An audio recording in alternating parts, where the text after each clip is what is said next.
All right. You're all in for something special here. You've seen me on the Right Way Sports Network YouTube. You've seen Tom. We do our thing. We talk our talk. But if you want us unfiltered, if you want to hear us at our most passionate, you found the show. If you want the Right Way Sports Network, Shaun Chornobroff and Tom Seipp unfiltered, Seipp and Shaun is the way to go. This is New York sports at its finest, and it's available for you anytime you want. We'll be recording once a week, and this is the place, like I said, to get us, to get your latest New York sports, your biggest passion, real unfiltered opinions. It's the Right Way Sports Network, and it's at Seipp and Shaun. And remember, before we get into any of our talk, and you could see Yankees jersey here, Mets jersey there, contrasting personalities. It'll be a good time. But before we get into any of it, please subscribe to the Right Way Sports Network. Go download the TWSN app. It's a great place for all of our articles as well, and all of the YouTube content, and all of the draft stuff we do. And follow us on social media, TWSNet on Instagram, on Twitter, Right Way Sports Network on Facebook. Find it there because that's where you can find everything we do. Tom's appearances on the Right Way Sports or the Right Way podcast. I host the Right Way Kickoff Show as well.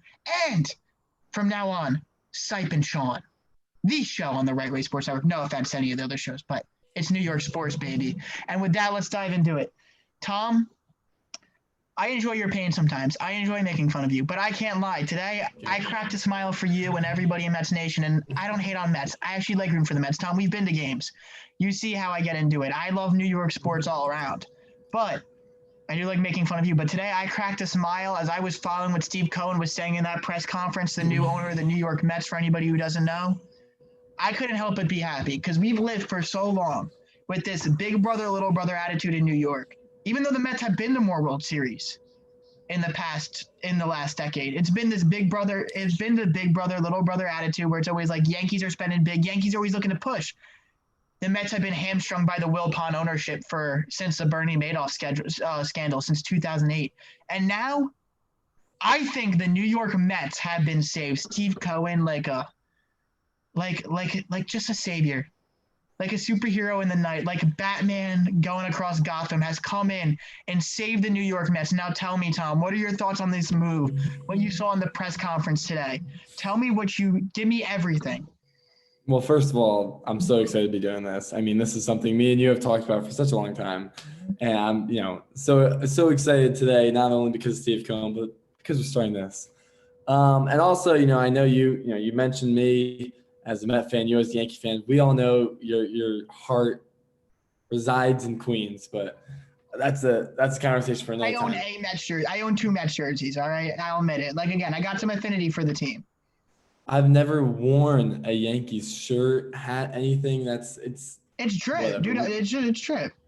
We know where your heart resides. All right, whatever. Anyway, as a Met fan, sitting here today watching the press conference, there was no Met fan in the entire world who wasn't giddy, who wasn't excited, who wasn't energized. Do you ever see me genuinely this happy? I mean, it's, I saw some tweets. It was like, this is the first confident Mets press conference I've watched ever.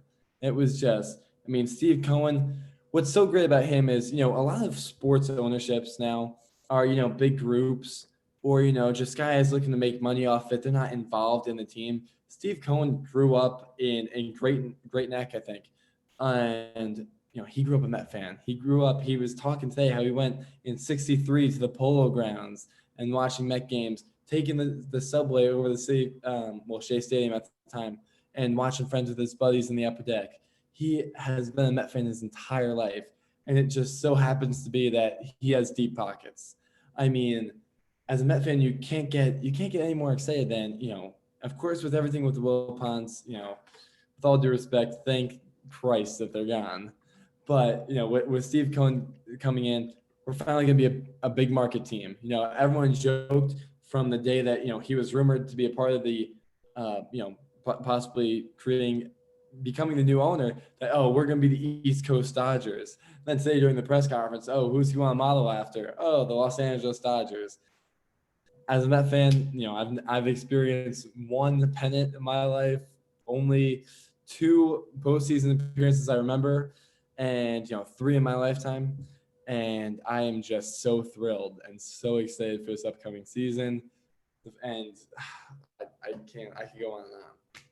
No, like, like I'll tell you exactly when I cracked that smile. Like when I was cracking that smile, I'll be honest. I watched a good amount of it after it happened, but I couldn't catch it live. I was doing schoolwork, doing my thing. But when I saw a tweet from John Heyman, I believe, and it said, Steve Cohen, if the Mets don't win a World Series in the next 3 to 5 years, Steve Cohen will consider it somewhat, I think it was slightly or somewhat disappointing. Disappointing. I was like, that's what I want to hear. If I am a fan, if I am a guy whose heart resides in Queen, which I am not, but if I was that kind of guy, that's what I want to hear. That's what I want to see. That's what I want. That's what makes so many teams great. That's what keeps fans hopeful. Like you talk to Knicks fans, Tom, we're Knicks fans. We lack hope. We lack hope. We love our team, but we lack hope. Mets fans for so long have lacked hope. And seeing what I saw today, reading what I read today, hearing what I heard today, hell, I gained hope for the Mets because don't get me wrong, I would love a Subway Series, World Series. I love good competition. It's felt like for so long that New York City has been dominated by the Yankees, but it was electric in 2015. Now imagine the electricity in 2022, 2021, when, There we go. all right, whatever year it is, when we're just seeing these two clubs moving their way through the postseason on a collision course for the World Series. I mean, it's going to be magical. I mean, Tom's like my brother, and we're going to be arguing and yelling on the phone every day. Like, I can't wait for that day. And a part of me, like, and it's healthy competition. Like, that's the thing. Like, the Mets-Yankees rivalry is a very healthy rivalry.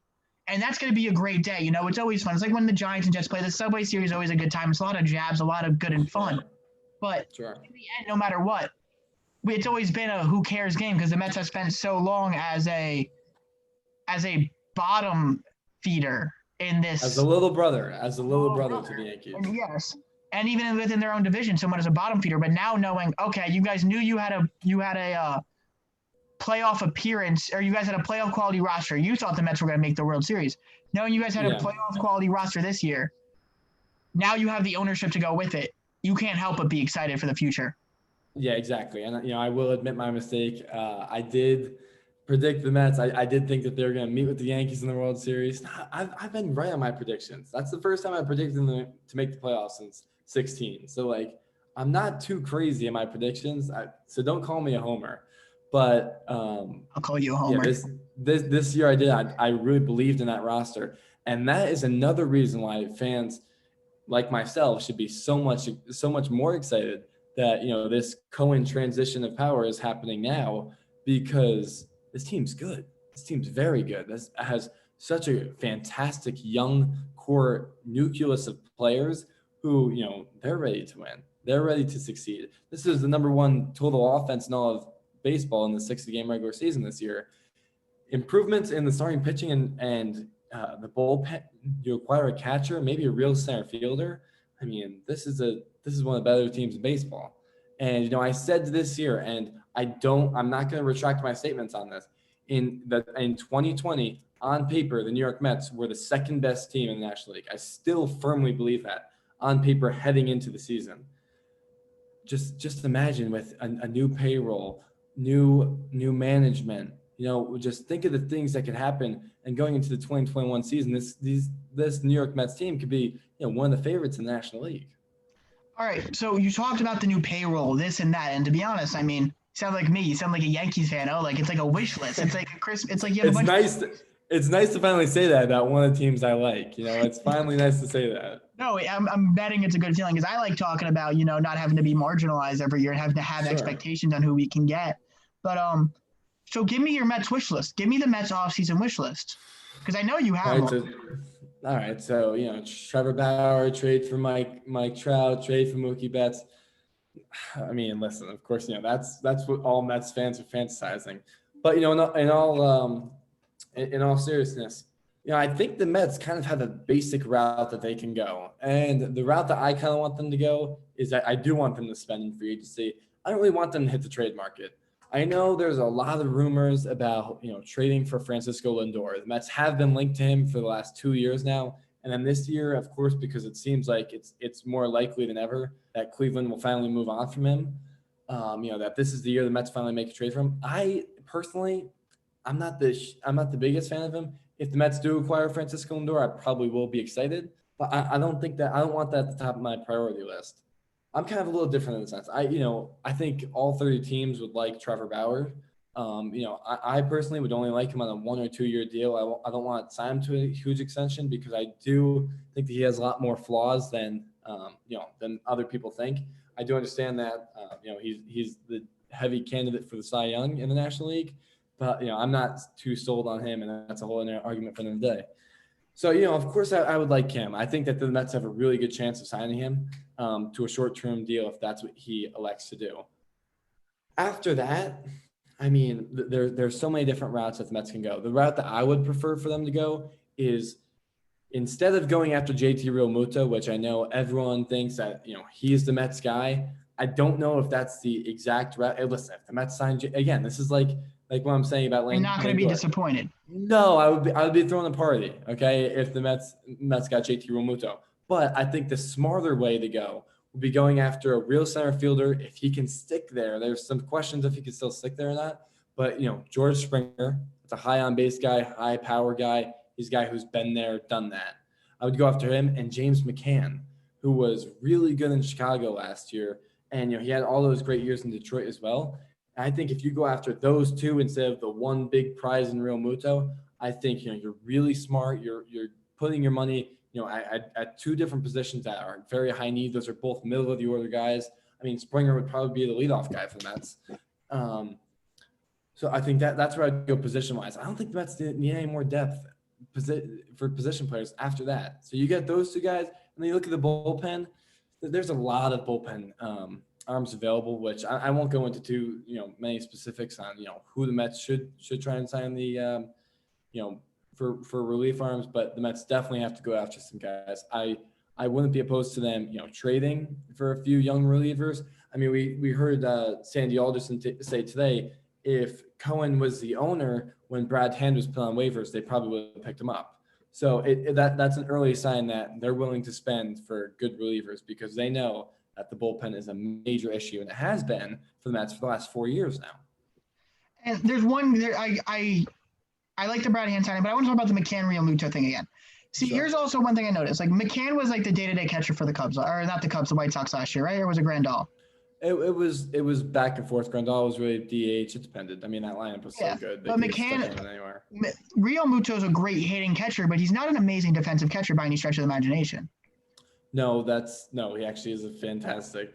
Really? No, because I've seen some advanced metrics that he has some issues receiving the ball, and that's some things they're concerned about as he's heading into his older seasons.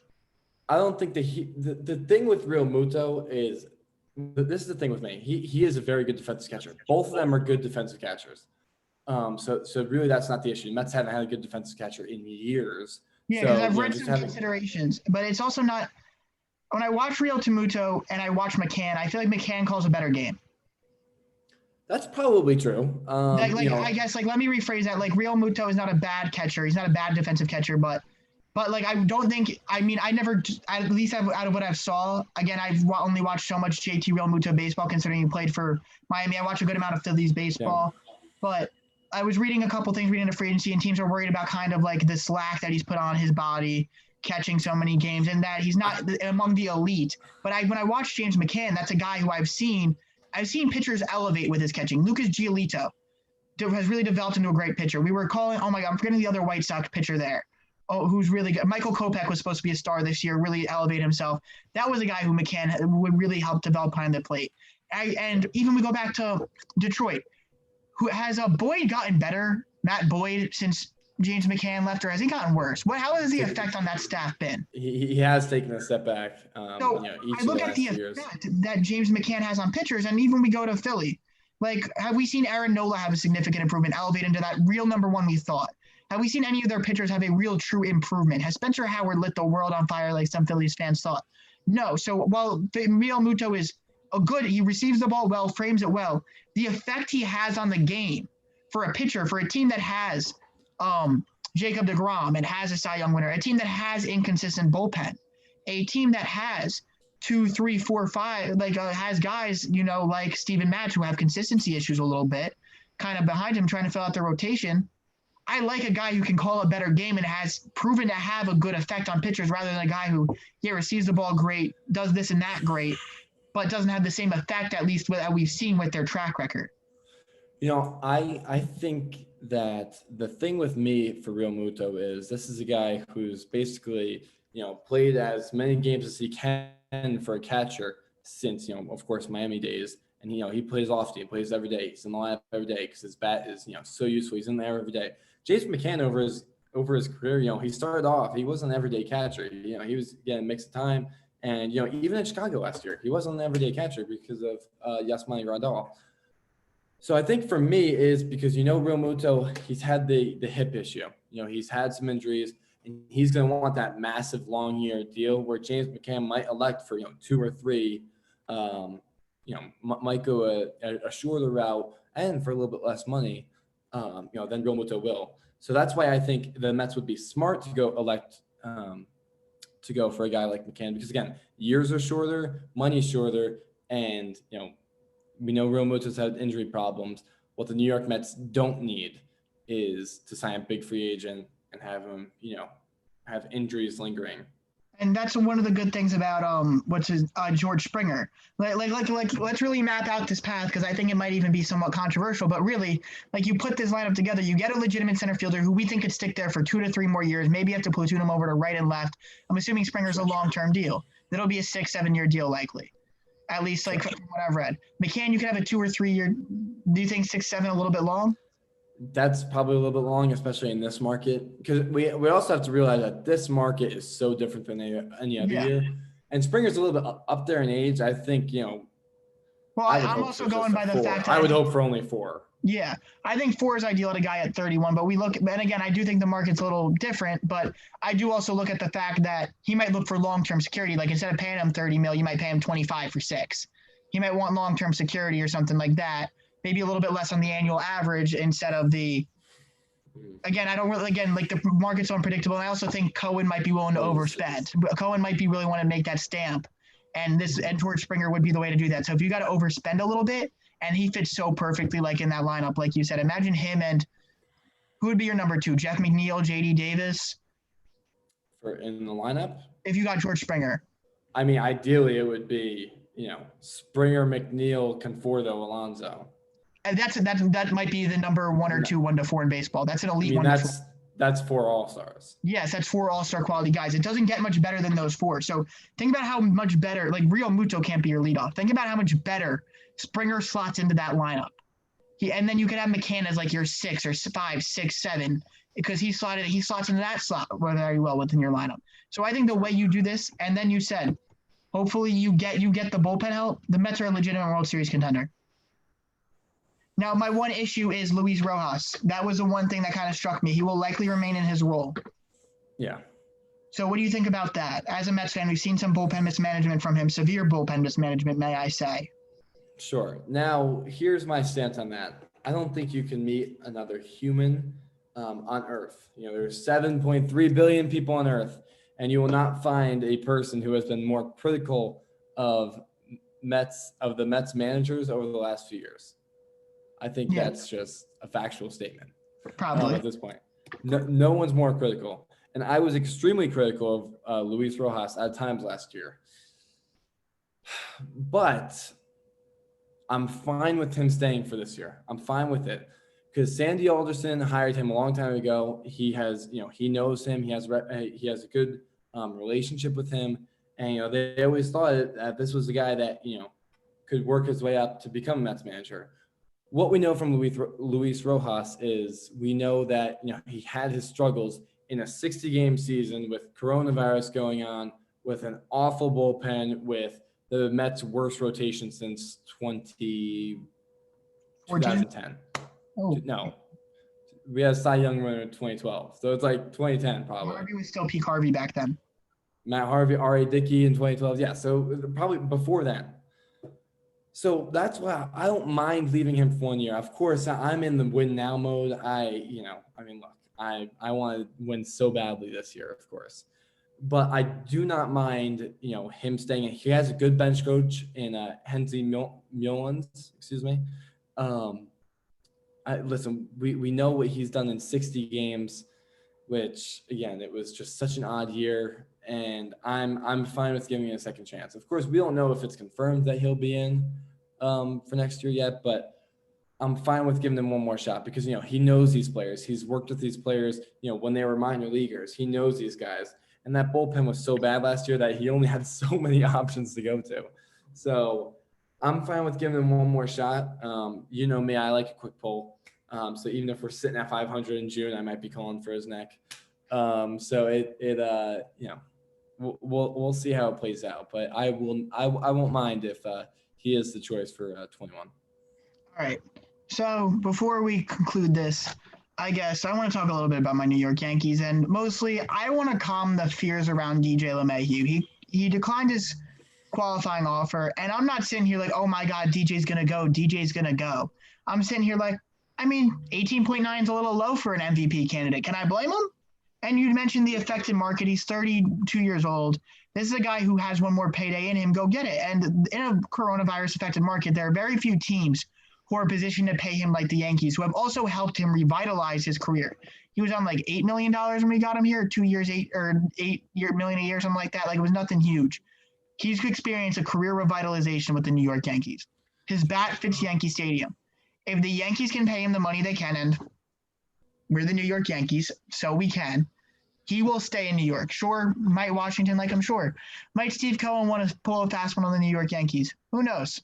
But I think it's going to happen. But I don't think that's going to happen. But I don't see him leaving the New York Yankees is my point. Here's my thing with DJ LeMahieu. We saw him sign for that, smaller contract 2 years ago. Is this a guy who wants to stay with the Yankees? He was that one stability. He was that one guy in that lineup who was consistent as hell. He was that one guy who you knew was going to show up day in and day out. Every time we're watching the ALDS this year, you get nervous when you just see him in the on-deck circle. Does he still want to be that guy in New York with the Yankees, every day, whether he's playing second base or first, third, whatever the hell he's playing? Does he still want to be that guy? Or does he want to leave for a team like Toronto or Boston, or I know the Mets were rumored, but that's not going to happen. Even there's some other, bigger market teams that, could throw a lot of money at him. Even like the Los Angeles Angels. They don't need another, big money, position player, but, I feel like they could just throw money. Does he want to go the money route? Does he want to get his money and maybe like a longer term deal? Or does he want to stay with the Yankees? Because in all honesty, I don't know if the Yankees are going to be able to pay him as much as Toronto would offer him.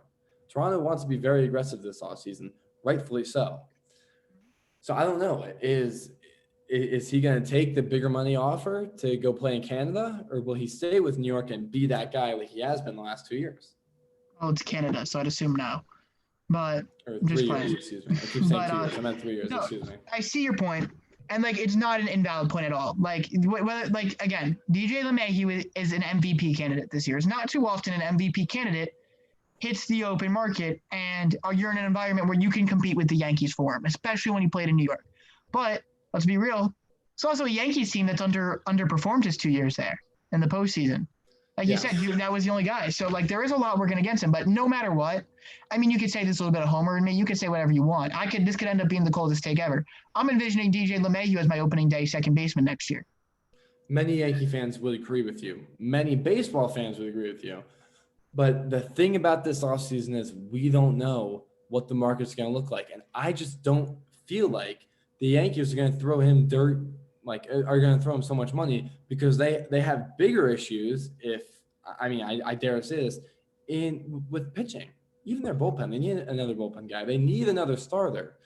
Are they willing to, throw a lot of money at LeMahieu, even though that, they kind of have the depth to be, take up that infield, and, maybe they could save money with a guy like, Simmons. We talked about, you said on your Twitter the other day, and I don't hate the idea. I don't hate the idea of going in on Trevor Bauer.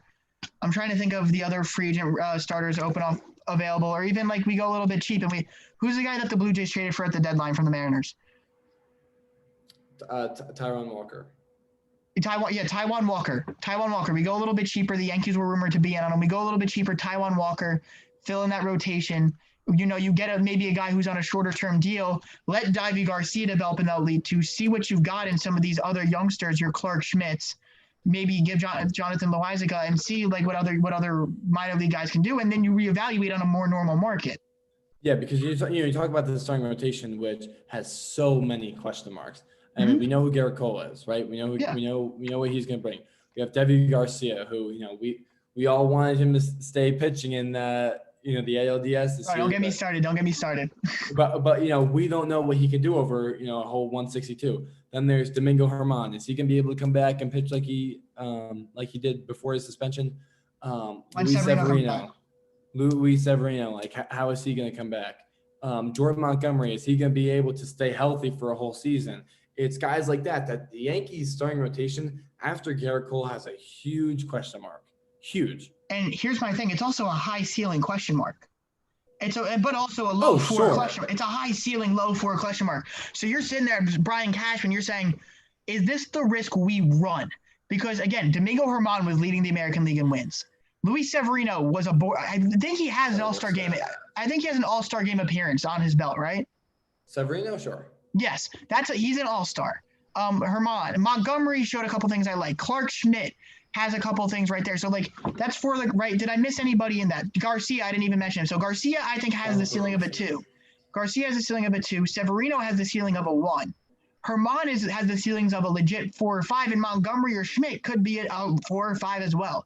So that's not even mentioning bringing back possibly Tanaka or Paxton.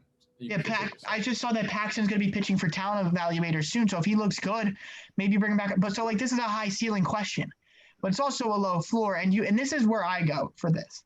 This is going to be a little bold. This might be a little weird, but I would say I want to address the bullpen now. And if we have to, we address the starter at the deadline. Again, or a starter early in the season. If these guys aren't performing, you go all in on a starter, you overpay. But we have 4 or 5 guys who have shown me that they can pitch at the major league level, can be good in those respective roles. Now, Severino, I don't think he'll be back in start of the season, if I'm correct. Or he'll be just making it. I don't know. Out of what I've read conflicting reports on that. But again, it's like Tommy John surgery timelines can be weird sometimes. But again, it's a high ceiling, high floor question. I mean, I don't know what you think about this. You could be saying I'm running too big of a risk, but I'd rather solidify the bullpen now, throw my guys into the fire, manipulate my starting rotation a little bit, and then go from there. I think they need one starter. And whether you want to go the trade route, Matthew Boyd, that's always a guy I feel like I need to mention at this point. Whenever I talk about trading for a starting pitcher, he's always the first guy that comes to my mind. Whether you want to trade, with Detroit, Miguel Andujar, or probably someone lesser for a guy like Boyd. But you understand the point. If you want to trade for a younger guy, or sign one veteran guy, because they don't really have many veterans in that rotation. Sign him for a 1 year. Lesser money deal. I think they need at least one, probably 2. And I want to go back to Andrelton Simmons real quick because of what, like you said, it creates money. It saves money. It creates a little bit more money for the Yankees to spend on a starter, on some bullpen help, whatever you want. But tell me, because Andrelton Simmons doesn't have this amazing reputation around baseball. There's a lot of questions surrounding his bat, but I say from this perspective, it's a legitimate Gold Glove guy, and the only people who could beat the Yankees is themselves. That really is it. So now you solidify your infield. He's got some pop in that bat. Torres was an all-star level defenseman, second baseman, borderline all-star level defensive second baseman, but wasn't that as a shortstop. Andrelton Simmons is that as a shortstop. That might give, with Gio Urshela, that might give the Yankees the best defensive infield in all of baseball. Sure. This is a guy who, if you look at Didi Gregorius' stint with the Yankees, it would be a very similar situation. This is, a very good, this is probably the best defensive shortstop in baseball. This is a guy who, has shown power at times, has, his ability to get on base is sometimes in question, but when you're protected in a lineup like the New York Yankees lineup, your walks are going to come a lot more easily. Or not even walks, or your pitches to hit are going to come a lot more easily. This is just, I kind of see this is Didi Gregorius from the right side of the plate, a little bit better defensively. He might not have all the, clubhouse, as great as Didi was in the clubhouse. He might not have that, who knows, but This is a guy who I feel like on a very short deal, 1 year, 7-8 million in this market. That's probably what it's going to sit around the shortstop market because, take a guy like Marcus Semien is on the market this year. He took a step back this year. He might sign for roughly like 12 million, 13 million, and that lowers Simmons' value if Semien goes before him. So, you have to look at that. You have to really survey the market. It's, that's really a thing in baseball every year, but especially a year like this, you have to see how things kind of play out. So I kind of project Simmons in that $7-8 million range on a 1 year deal. And I think that'd be a fantastic deal for him. He could bet on himself. He can, finally get a chance to win because he hasn't had a chance yet. And, playing for the New York Yankees, I don't think there's any Major League Baseball players, in the world who, don't want to play for the New York Yankees. No, I would love it. Like we said, and again, for Yankees pitchers, who we said it's a lineup with a question mark, as much defensive infield help as you can get, it's crucial. It would make the Yankees defense one of the best in baseball. And not to mention the number 4 prospect in the Yankee system is a shortstop. I believe Oscar Peraza is his name. Right? Oscar Peraza? Yeah. Yeah, and kid could probably come up and play within 2 or 3 years. Like there's a chance he's the 2022, 23 starting shortstop for the Yankees. Now signing Simmons on a 1 or 2 year deal makes a clear pathway for him to come up and for him to play, and you can kind of maintain the structure you have now. Now, here's my counter to that. The Yankees are in a win now mode. They have to win within the next 2-3 years. They're going to start losing guys, and guys are going to start getting older, and they're going to have to make decisions on who they want to keep and who they can't. We all assume that they're going to keep Aaron Judge. What's going to happen with Gleyber Torres? Luke Voigt. I know Hicks is under contract. Do they finally move on from Gary Sanchez? Luis Severino sign a contract, but it's things like that. Like they're kind of in a win now mode. They have to win. They've struggled. 17, 18, 19, and 20. All 4 of those years, they had legitimate chances, and they couldn't do it. They have this 2 to 3 year window where they have to win. They have to. So I don't want to be looking, okay, let's get Simmons so we can work this guy in 2 years. They need what's going to help us win now. That's why I don't want to wait for a starting pitcher if I'm a Yankee fan. That's why I don't want to wait till the trade deadline. That's why I want to take care of it this offseason. I want to do it now. And this you have to have it. This is your chance. I think that is a great way to wrap up the show. I see it as answering one of Tom's questions. Like, yeah, I agree with Tom. You're in a win now mode, but if this kid could come in and play and could solve one of those questions that are going to be plaguing the Yankees on a rookie deal, then it makes your life a little bit easier down the line. But again, this is a year from now question, and we could talk about this again a year or 2 from now. Hell, I'm looking forward to it again. I think this is a pretty good show. If you couldn't tell, there's not many better baseball minds in the business than Tom Seipp. So remember, check this out weekly. Subscribe to the Right Way Sports Network YouTube channel. Download the TWSN app.